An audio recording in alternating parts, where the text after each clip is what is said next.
सीधे बैठेंगे, मन है स्थिति को बिल्कुल ठीक करके बैठेंगे। ऐसे मत बैठो जैसे जबरदस्ती ला करके बैठा दिया। आपके चेहरे भी हंसते हुए हो, खिलखिलाते हुए हो। आइए आनंद लेते हैं सभी।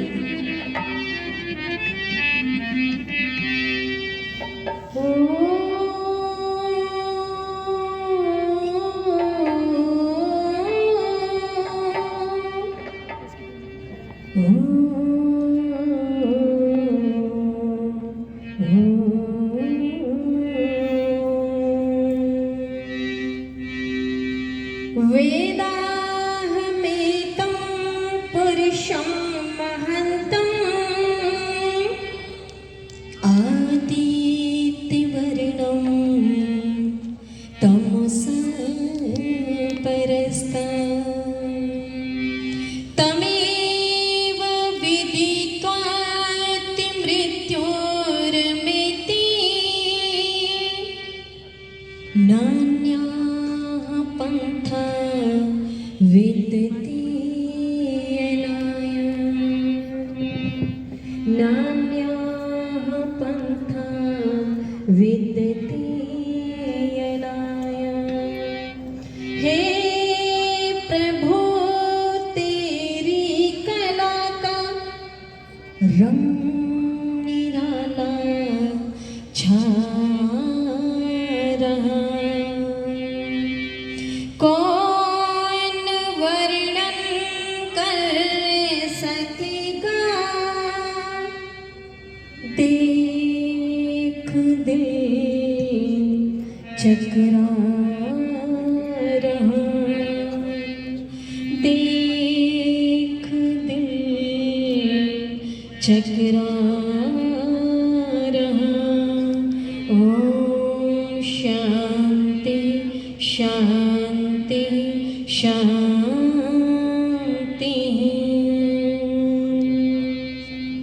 आइए सभी मिलकर के भजन का आनंद लेते।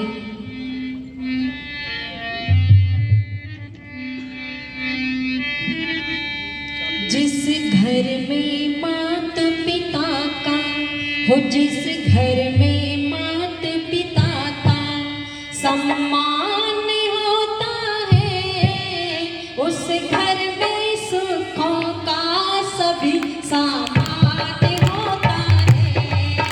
जिस घर में मात पिता का हो, जिस घर में मात पिता का सम्मान होता है, उस घर में सुखों का सभी सामान होता है।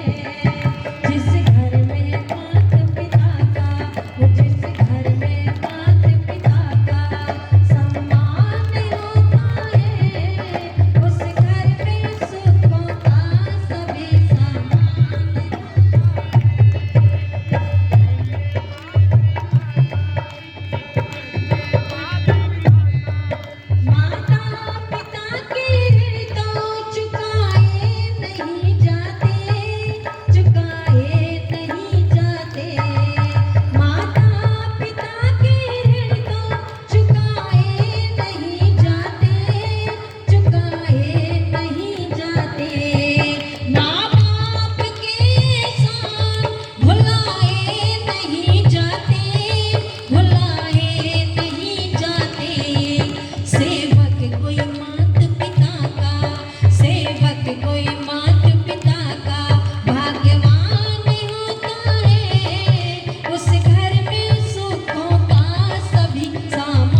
सम्मान के योग्य है, जिनका मेरे से पूर्व बहुत सुंदर आप भजन उद्बोधन सुन रहे थे। आर्य जगत के बड़े उच्च कोटि के भजन उपदेशक सम्मानीय देवेंद्र सत्यार्थी जी, इस सभा का बड़ी कुशलता से संचालन करने वाले सम्मानीय देवदत्त आचार्य जी, आर्य कन्या गुरुकुल डोभी के कुलपति सम्मान्य बलजीत आर्य जी, मेरे पिता तुल्य सूबेदार हरि सिंह आर्य जी, जो गौशाला के प्रधान हैं सम्मान्य कुलवीर आर्य जी, मंच पे नाम तो मुझे पता नहीं है, बलवंत मौर्य साहब और जितने भी बैठे हुए हैं सभी का सम्मान धन्यवाद हृदय से अभिनंदन करते हैं उनका। अन्य समाजों से आए हुए, ग्रामीणों से आए हुए और अपने अपने पदों को जहाँ जहाँ भी हैं सुशोभित करते हुए हमारे ब्रह्मचारी और ब्रह्मचारी सभी का धन्यवाद करते हुए आइए, क्योंकि ज़्यादा समय भी नहीं है। और हमारे भाई मंगलम आर्य जी, आइए मैं थोड़े से विचार आपके मध्य में रखती हूँ। मैंने एक भजन सुनाया, और कौन सा भजन सुनाया? जिस घर में माता पिता का सम्मान होता है। अच्छा, मैं यहाँ एक प्रश्न पूछती हूँ, बच्चों बताना, बड़े भी बता दो कोई बात नहीं। अच्छा, माता पिता की बात माननी चाहिए या नहीं माननी चाहिए? बड़े वाले क्या कहते हैं? माननी चाहिए, माननी चाहिए, गर्दन हिला रहा है। पर ध्यान रखना, माता पिता की सभी बातें नहीं माननी चाहिए। अच्छा, माँ कहे ताई को गाली दे तो बोलो देनी चाहिए? अभी तो आप कह रहे थे माननी चाहिए। पिताजी कहे शराब लेकर के आ तो बोलो लेके आनी चाहिए? अब तो मना कर रहे नहीं लानी चाहिए। ध्यान रखना, माता हो, पिता हो, आचार्य हो, जो बात मानने योग्य है, ध्यान रखना, जो मानने योग्य है, जिसकी वेद आदेश करता है, ध्यान रखना, वो बात माननी चाहिए। वो चाहे कोई भी हो, किसी की भी बात माननी नहीं चाहिए। यदि सबकी बात माननी होती तो बोलो भरत भी मानते कि नहीं मानते कई की बात? ना माँ की बात को माना, ना गुरु की बात को माना। बोले क्या कहा था? बोले राज्य का अधिकारी ने नहीं, बोलो मना किया था कि नहीं किया था? इसलिए सारी बातें मानने योग्य नहीं है। पर मैं कहती हूँ, जो माता पिता होते, ध्यान रखना, संतान के लिए कोई दूसरा भी नहीं होता समाज के अंदर। इसलिए माता पिता के बहुत ऋण होते, माता पिता के ऋण से उऋण होना मुश्किल है। पर मैं एक बात बता दूं, वो तीसरे नंबर का यज्ञ जो आता है, जिसको कहते हैं पितृयज्ञ। पितृयज्ञ क्या है? मरने के बाद नहीं खिलाना है। कब खिलाना है? 16 दिन जो खिलाते हैं ना, आश्विन मास में जो आते हैं, एक पक्ष आता है, 16 दिन के लिए खिलाते हैं। केवल उस दिन नहीं खिलाना है। माता पिता का श्राद्ध तो डेली करना चाहिए। कैसे करना चाहिए? माता पिता का श्राद्ध डेली करना चाहिए। माता पिता को भोजन डेली चाहिए या केवल एक दिन चाहिए? डेली चाहिए। तो ध्यान रखना, और वो भी मरने के बाद खिलाते हैं, मरने के बाद नहीं। कब खिलाना चाहिए? जिंदे को खिलाना चाहिए। अच्छा, सच बताइए ईमानदारी से, जो वहां पत्तल निकालते हो, आप में से भी निकालती तो जरूर होंगी, निकालती हैं? हाँ, निकालती हैं, निकालती होंगी। मुझे ईमानदारी से बताइए, सभी हम जितने भी यहाँ बैठे हैं, जितनी भी जीवात्मा यहाँ है, बोलो हम भी कहीं से मर के आए कि नहीं मर के आए? हाँ ना तो बोलो, मर के आए हैं ना? पीछे कहीं हम मरे होंगे। हमारे कर्म के अनुसार परमपिता परमात्मा ने यहाँ हमको जन्म दे दिया। अच्छा, जो हमारे यहाँ से दादा दादी माता पिता गए हैं, बोलो उनको भी कहीं जन्म मिला होगा कि नहीं मिला होगा? मिला होगा। अच्छा, उनको खिलाने पिलाने के लिए वहाँ उनके माता पिता हैं कि नहीं हैं? जैसे हमारे यहाँ माता पिता हैं खिलाने पिलाने के लिए, वैसे ही उनके भी वहाँ माता पिता खिलाने पिलाने के लिए हैं। और आप जितने यहाँ बैठे कहीं ना कहीं थाली निकाली जा रही होगी, खीर पूड़ी हलवा निकाले जा रहे होंगे। बोलो निकाले जाते होंगे कि नहीं निकाले जाते होंगे? अच्छा किस किस के पास आते हैं? किसी के पास आया कोई हलवा खीर पूड़ी पत्तल थाली प्लेट कुछ आई? नहीं आई ना। ध्यान रखना होगा, माता पिता का जो पूजा कहते हैं ना, जिसको हम पूजा शब्द यही इसको कहते हैं सेवा, सत्कार, सम्मान करना, वो जीवित का होता है, मरने के बाद नहीं होता है, ध्यान रखना होगा। लेकिन आज माता पिता की जिंदगी नहीं करते, मरने के बाद करते हैं। जिंदे को कहाँ छोड़ रहे हैं? कहाँ छोड़ रहे हैं जिंदे को? वृद्धाश्रम में। देखो बता रहे हैं, जीवित माता पिता को छोड़ते हैं वृद्धाश्रम में, और जब मर जाते हैं ना तब उनको खिलाते हैं। पर मैं एक बात यहाँ कहा करती हूँ, जो वृद्ध आश्रम में जा रहे हैं, ईमानदारी से आप बताना, वो गलती किसकी है? बच्चों की। अरे माता पिता को वृद्ध आश्रम में भेज रहे हैं, गलती किसकी है? बच्चों की गलती है।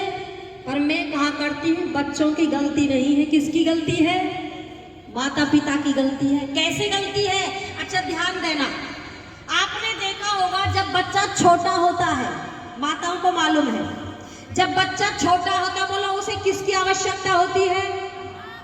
माँ की आवश्यकता होती है। लेकिन आज माँ क्या करती है? चंद पैसों के लिए अपने बच्चे को एक आया के पास छोड़ करके जाती है। बोलो छोड़ करके जाती कि नहीं जाती? एक आया के पास छोड़ करके जाती है चंद पैसों के लिए। वो उस समय बच्चा माँ की ममता को चाहता है, माँ के प्रेम को चाहता है, माँ के स्नेह को चाहता है, लेकिन वो माँ जबरदस्ती अपने बच्चे को एक आया के पास छोड़ करके जाती है। और आया किस तरह से रखती है वो आप लोगों ने देखा होगा, खूब समाचारों के माध्यम से, अखबारों के माध्यम से। अब ईमानदारी से बताइए, जब बच्चा छोटा था बच्चे को माँ की आवश्यकता थी, अब बच्चा जवान होगा और माता पिता वृद्ध होंगे, अब बोलो माता पिता को किसकी आवश्यकता है? अरे बोल दो ना, घबराओ मत, तुम नहीं जाओगे। अब बच्चे की आवश्यकता है, और ध्यान से सुन लो, अरे जब बच्चे को आवश्यकता थी तो माँ ने आया के पास छोड़ दिया, अब माता पिता को बोलो आवश्यकता है तो बोलो वो कहाँ छोड़ेंगे?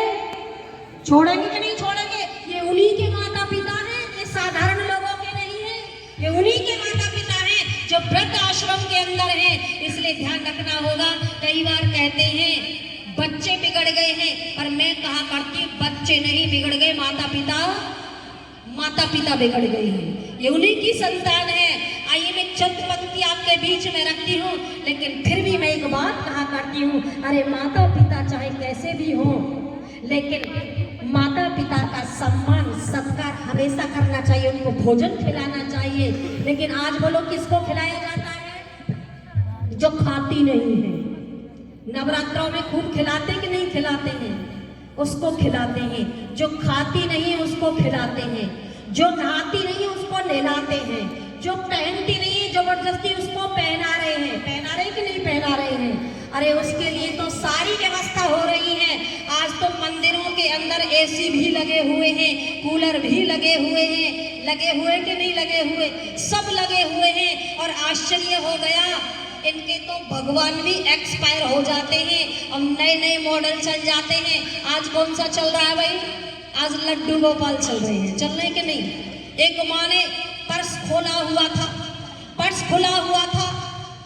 किसी ने कहा माता जी पर्स खुला हुआ है। ये बोले खुला हुआ नहीं है, मैंने खोला हुआ है इसको। बोले तो इसको बंद कर लो। बोले बंद नहीं कर सकती मैं। बोले क्यों नहीं कर सकती? बोले इसमें भगवान जी हैं, अगर मैं बंद कर लूंगी तो दम नहीं घुट जाएगा, वो मर नहीं जाएगा।